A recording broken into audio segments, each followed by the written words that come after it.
Okay guys, so that render video, what I've done is I've prepared the scene, I've imported an STL, so I just file, import, STL, put the ring down, and I drew in a ground plane. Now you can rename these things as you need by just double clicking them to draw a ground plane. If you're not familiar with Blender, you can bring it in from anywhere you want. I'll just click add, mesh, plane, press S to scale it and just make it as big as you need.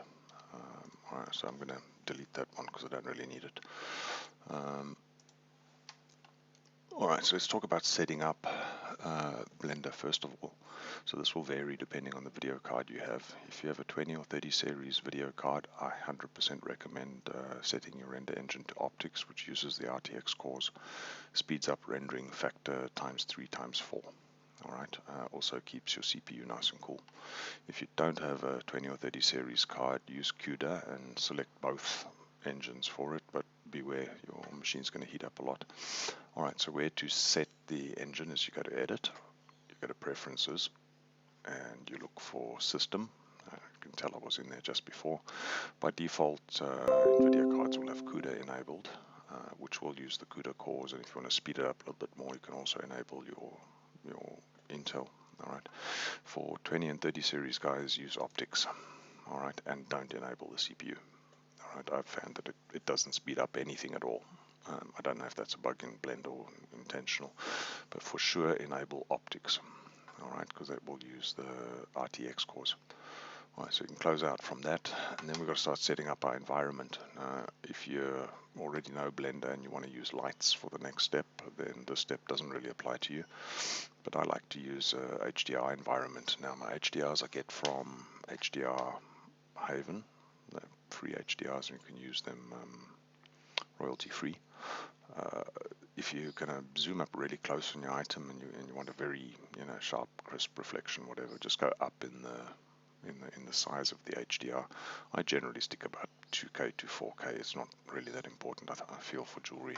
All right, but if you're a graphics junkie, then I guess go for the 16K one. It doesn't seem to, if you have optics enabled with RTX cores, doesn't seem to affect render time much.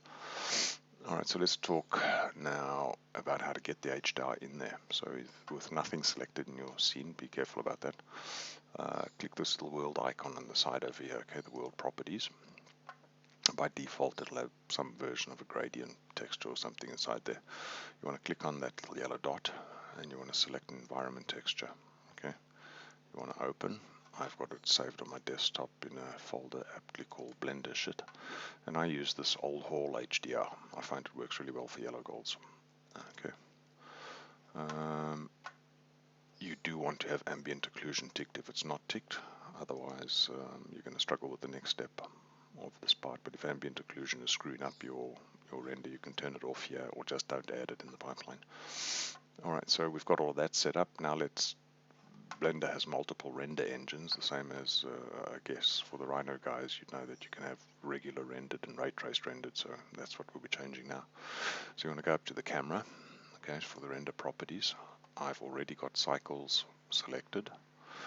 I have no idea why I had it on CPU, but by default it'll have Eevee selected with the number of rays that Eevee will use through there. You do want to switch this over to cycles, otherwise the next step won't work.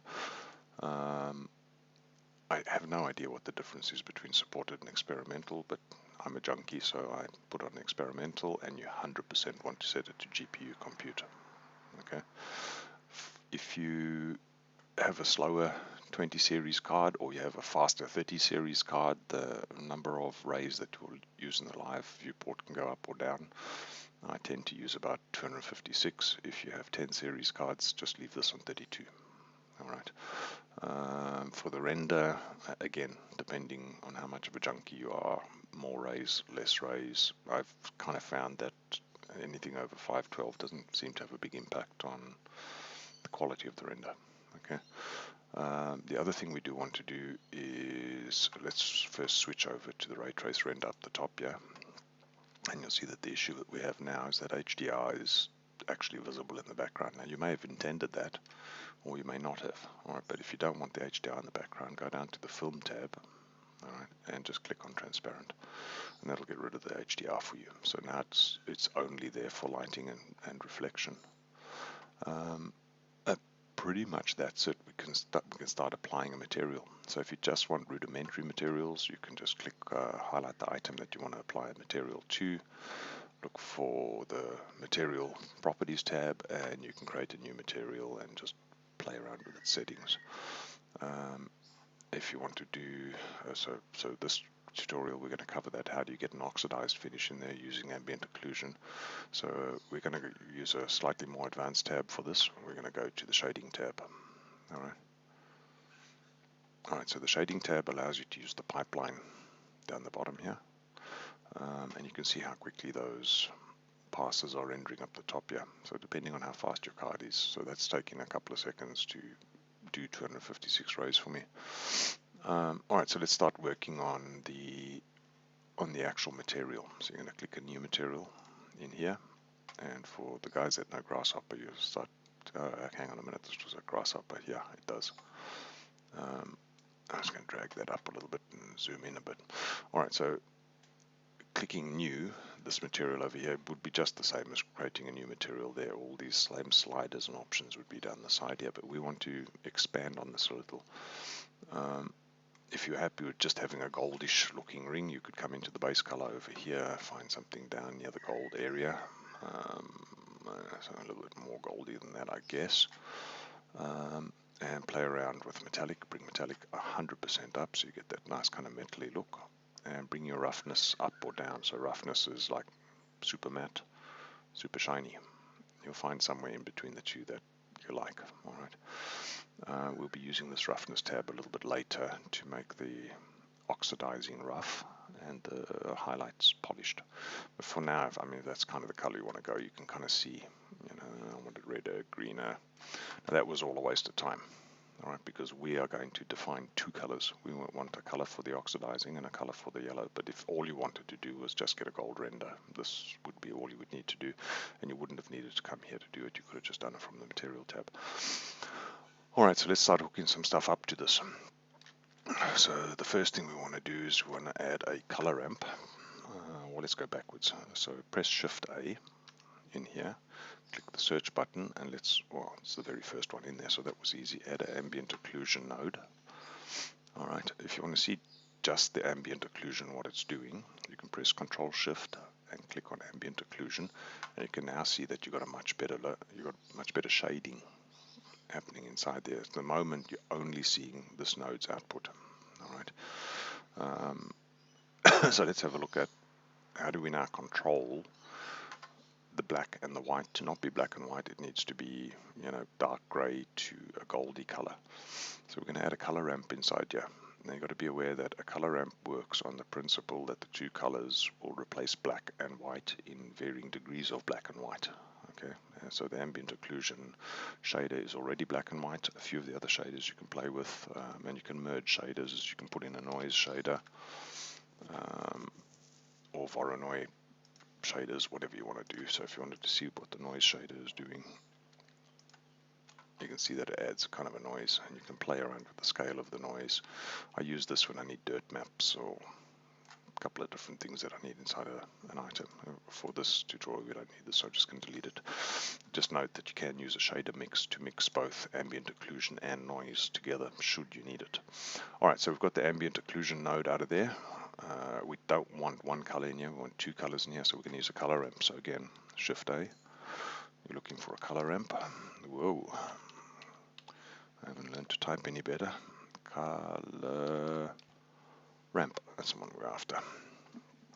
Alright, then hook the color node into the factor node, and then Control Shift and T just to see what the output is going to be over here. So the output is still pure black and white. Alright, so we want to start changing that. So our black, we don't want to be black, and our white we want to be, well, we want it kind of grey yellowy, and the white we want the yellow, the same yellow we selected over here. So I'm going to collect the color to base color over here for now, and I'm going to set the preview out to there so you can start seeing what's happening. So the black and white, the pure black and white of just the color ramp has now got the metallic and roughness node applied to it. If you did nothing else now, I guess that's a fairly okay-ish silver render kind of thing. In our case, we want to go for gold, so I'm going to pick the white part, highlight the little square itself, click inside there and bring this down to your gold, and whatever color gold you're going for over there, whatever blows your hair back. Alright, and now you can start playing with how oxidized you want it. Now you can leave that on pure black if you want, but I found moving it to a slightly golder black, if that's even a thing.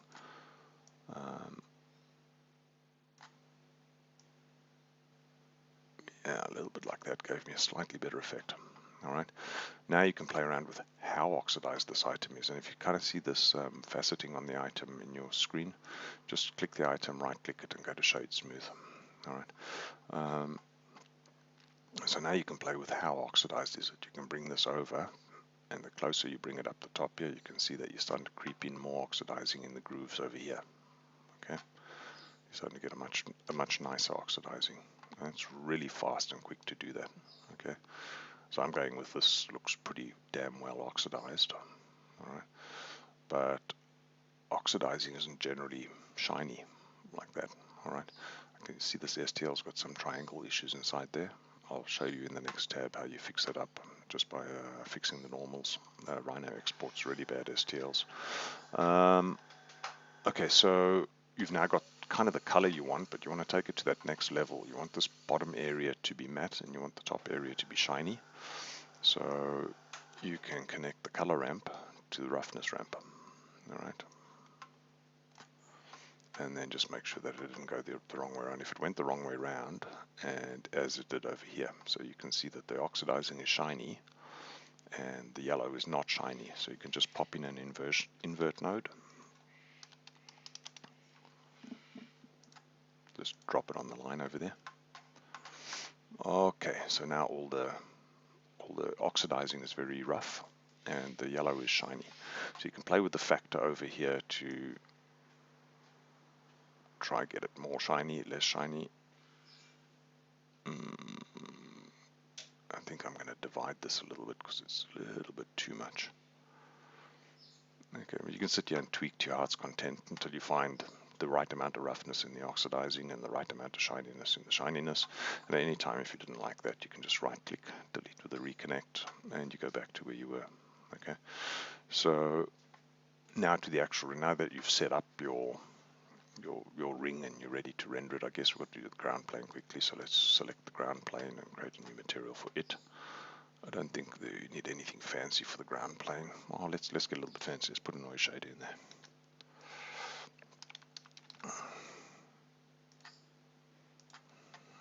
Okay, let's connect the noise shader to the base color. Let's step back a little bit and see what that's doing for us. Not a hell of a lot because the noise is very spread out.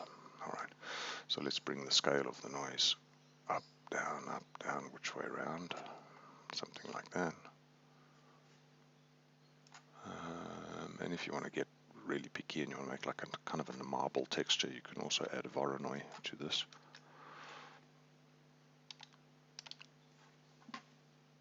And just drop it in there. Okay. So for the voronoi, if you want to make it more marbly, you need, I think it was distance to edge. Bring the scale up, scale down. I can't remember. Let's bring the scale of the noise down.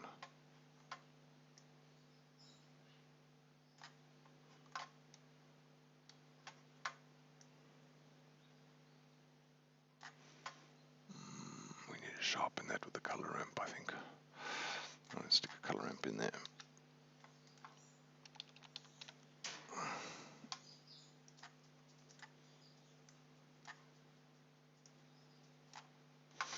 Okay. We want to make that a little bit noisier.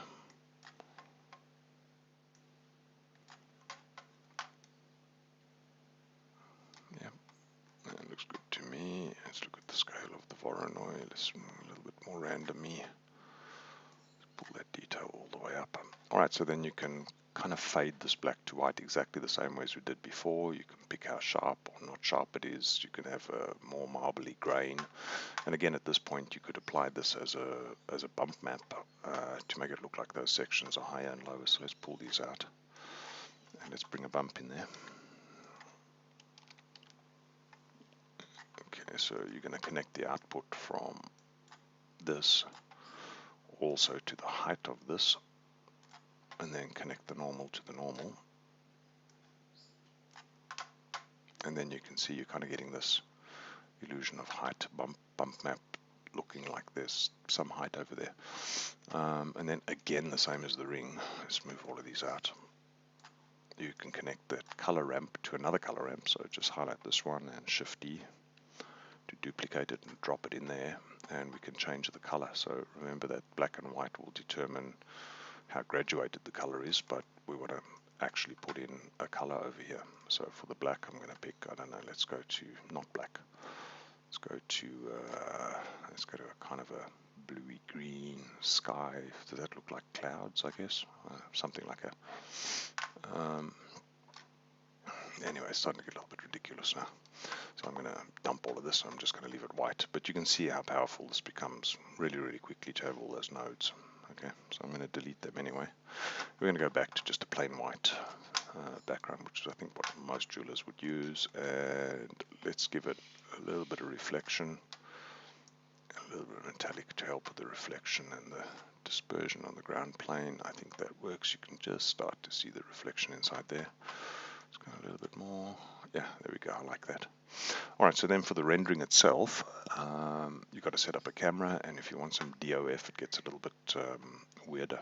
Now let's just talk quickly about this weirdness happening over here. Now this is the normals that Rhino outputs are very, very messy. All right, so now we've got all our render set up. We can jump out of here and go back to the layout scene. All right, I'm gonna, because I want a nice fast reflection, I'm gonna just bring this over here.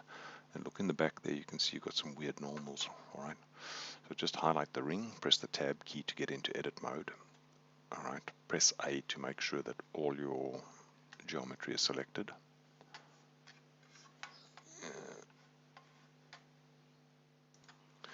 And after all the geometry is selected, I think you'll find in the menus at the top, I just use Alt N to bring up the normals menu. Come on, Alt N. And then I average by face area the vectors. Okay, so give that a second to calculate through. This is a massive mesh. All right, and then you should find that if you get back into object mode, that you don't have those weird normals going on. There we go. You can see they're all fixed up. All right. This will also fix it when you have that kind of weird rendering from meshes in Rhino. You just bring them into Blender, fix the normals up, and take them back to Rhino. I haven't found a way to fix normals in Rhino as yet. All right. Anyway, so we want to render this, and we want some depth of field. So we've got to set up our camera parameters. We've got to set where the focus area is. Now I found that the easiest way to do this is to bring in an empty and set it on the part of the ring where you want the focus area to be. All right. So to do that, just go to add, and you want to add an empty. I just use plain. You can use whatever makes it easier for you to find, but I just bring in a plane axis generally. I'm going to move the plane axis to the front part of the ring. Right about here somewhere.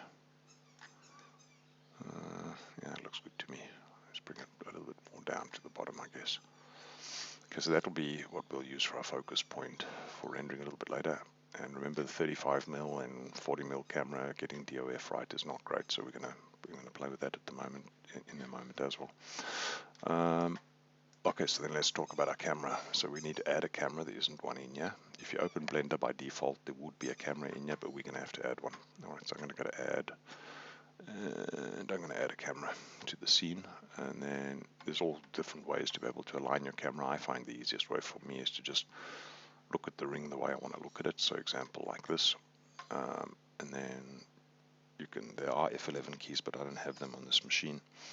You can, in my Blender, I've got this set up when I press spacebar to do that, and you want to align the camera to view. You can just Google this a little bit. Align the active camera to this view. All right, so you can see the camera is now set up to look at this. Pull out your properties panel, go to your view, and lock the camera. All right, so that means when you're zooming now, the camera will stay where it is, and the part will zoom in and out within the camera frame. So you can set your view like that. I'm going to do it this way because I want that to be my focal point. And then let's go over to the actual camera properties. Now that we've got that set up, let's highlight the actual camera itself and go to the camera properties, and yeah, focal length, set this to about 100. All right. Whoopsie, let's go backwards. So make it 100 mil. Anywhere between 80 to 100 tends to give me a nice render. After you've got that set up, just zoom it back a little bit, and you can see how the perspective of the view has changed. All right, so this works really well for depth of field.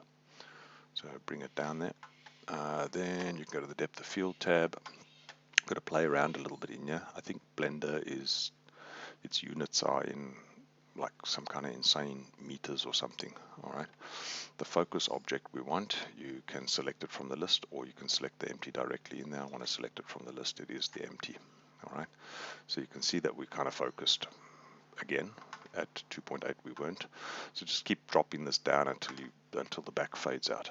Okay, I'm going to go back here, and I think it's something like 0.05 because of the size of Blender. Whoa, way too much. All right, so I guess let's just keep going until you get the right amount of depth of field that you need, and I think that's enough. Maybe a little bit less. Maybe go back to 0.1. Oh, so basically we're ready to start rendering at this point. Okay, we've got to tell the system how big we want the render to be, etc. So remember, you can save this entire scene out without the STL and just pop new STLs in. You don't have to go through all this fucking rigmarole every time. Alright, so this is the render resolution, 1080p, I'm good with that. If you were going to do an animation, I'll do a quick one as a little bonus section at the end of this. But for now, we just want to do a render. Okay, what file format do we want to save? PNG, I'm good with that.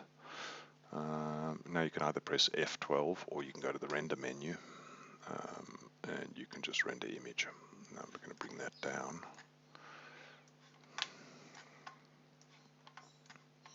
Whoops. Okay, if you were using CPU, you'd see 24 cores running around here. This is pretty much the same as you do in V-Ray, but the cores would be fucking slow.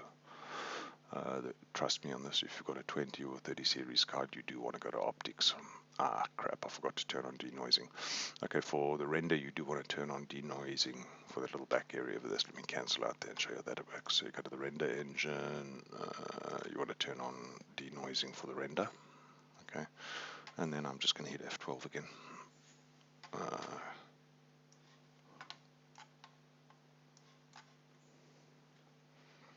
And it'll denoise that back area for you. I'm going to pause that until the render's done. Okay, so that's just about done. You can see it takes roughly 2 minutes. I should have put a little less roughness in my scene because the inside of the ring is not reflective enough. Anyway, you can go back to your shaders and play with that. You can see that you've got a nice reflection going on there. Alright, so anyway, that's how you do that. And then, as I said, a little bonus section in the back here on doing that as an animation instead. To make this part fast, I might just jump over to Eevee as the render engine of choice. I'm going to turn on ambient occlusion. I don't want motion blur. All of that's fine. Alright, so as you can see, Eevee tries to emulate a very similar thing. It just doesn't look as good, and none of your render pipeline comes through. And the depth of field is a little bit faked out. Alright, so let's go select the item. So on your bottom, on your timeline, make sure you're on frame 1. Highlight your item, okay, and press the I key, the I button, I key, I guess, and set a rotation marker. Alright, so you'll see a new marker appeared over there.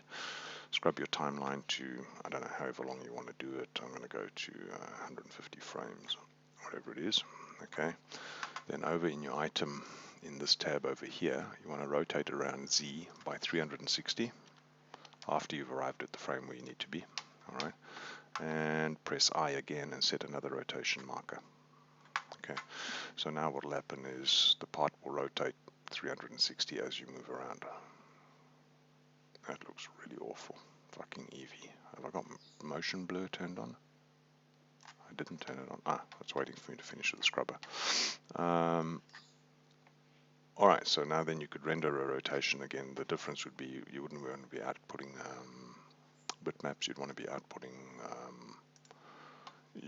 where are we? Render scene down the bottom. So down the bottom here in your render settings, you want to go away from PNG, you want to make an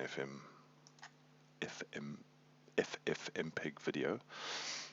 In your encoding, I just use MKV and leave it on default settings, but I guess whatever blows your hair back, you can go through there, pick an encoder. I put on perceptually lossless. It makes tiny files anyway. And then instead of rendering just the single frame in the render menu, you then go to, oops, see, I've got to set an output area. I want to put that on my desktop. I nearly forgot that. And then instead of just F12, I think it is Control F12. Come on.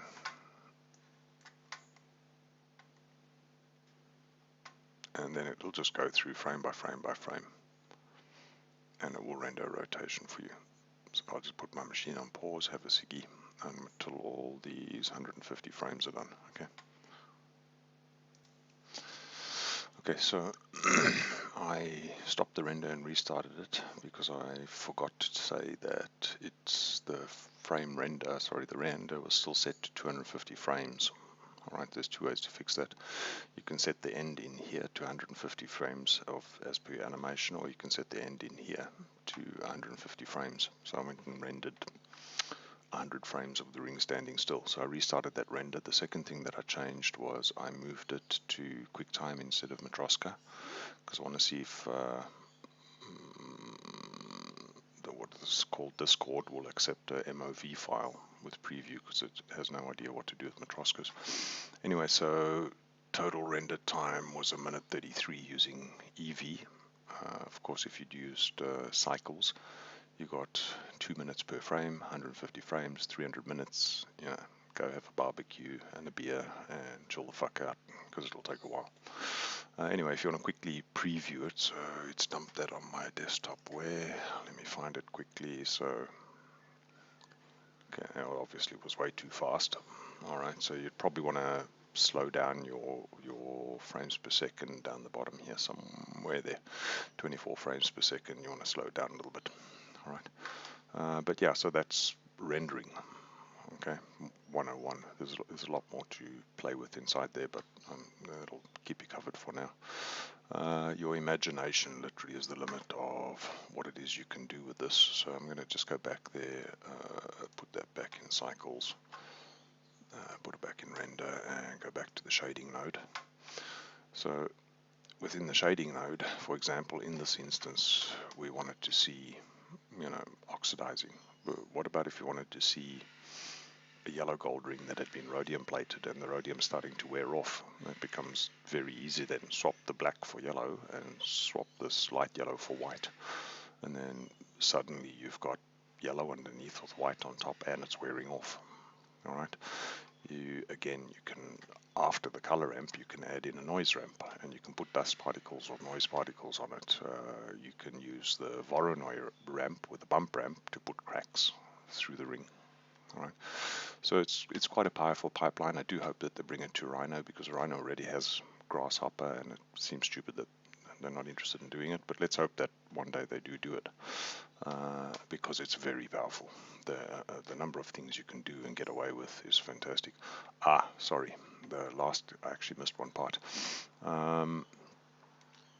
So you want to bring this back into Rhino and use as a render in Rhino, but Rhino doesn't support any of this. How do you bake the texture? Alright, so to bake a texture, you have to add a new image map. Alright, so Shift A, you want to add an image to the scene, an image texture. You don't have to connect it to anything, you can just put it wherever you like. Create new, and then again, whatever blows your hair back, the bigger you make this number in here, the better the AO map is going to be.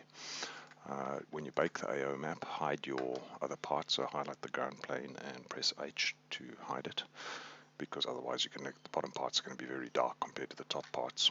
Alright, so let's go back to that component. Let's go to the image texture, click new, I'm going to make this, I don't know, 2448, 4096, whatever blows your hair back. The bigger you make this number, the better it's going to look in Rhino. But the law of diminishing returns does apply. We're going to call this Rhino UV map. Alright, click OK, but then of course you're going to need an actual UV map. So we haven't UV mapped this yet. UV mapping is just Blender or render engine's way of approximating where the colors are going to go by literally unwrapping all the triangles into a flat plane so that they can get colored in. So how you do that is just be in your layout mode, highlight the ring. Let's just keep everything quick and move it over to preview. Highlight your ring, go to the edit mode by pressing tab. Alright, again it's going to be slow because this is a massive ring. Alright, then go to UV and just smart UV project. Alright, the more triangles you've got, the longer this is going to take. So we're going to click that, and I'm going to click OK, and give it a sec to do its thing. On a big ring like this, it might take 2 or 3 minutes to unwrap it, and you can already see my CPU's gone to 100% max usage trying to do that. I'm going to stop recording for a second because the recording also chews up a lot of CPU resources. I'll be back in a sec. Okay, so that took a lot longer than I thought it would. Yeah, it's, the more mesh you have, the longer the UV unwrapping will take. Alright, so anyway, once you've made the UV map, you can start going to bake the texture. So we're going to bugger off out of edit mode. We're going to go back to object mode. Actually, we're going to go to the shading mode. Now we want to make sure that you're in Eevee and that the ring is looking the way you want it to look when you bring it into Rhino. Alright, so once you've got the UV map generated, we go back a few steps, we've got this image generated. You want to do two things. You want to make sure the ring is selected in the screen and that in the shader viewport this new image that we made is there. You want to go back to the render tab and you want to look for the bake segment.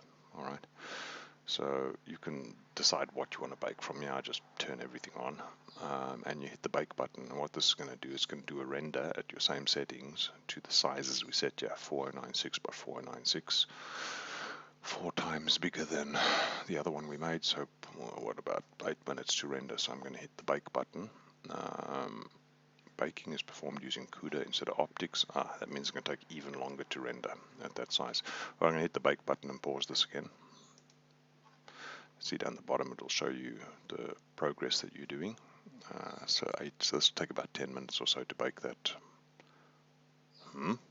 Impossible, could not have been that fast. And no image showed up here. Have I done this wrong? So let's highlight our part, highlight the Rhino UV map, and hit the bake button again.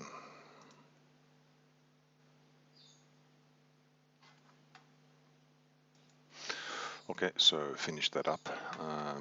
It appears that Cycle does not like optics for baking renders, so I've taken it off of optics and put it back on CUDA and hit the render. So then after a couple of minutes you get this. You get a PNG file that you can save out, and then you can use that as a diffuse map in Rhino. Then you can bring the ring in looking like that into Rhino. Alright, that's a hard baked texture. Then within Rhino you can then go about setting your reflection maps and everything else that you need. Alright, so that's, I think, covers the majority of what we wanted to talk about in this video. I guess some parts of this video could be expanded on a little bit more. But the only way to learn, I guess, is just play. See how you go. Alright guys, cheers.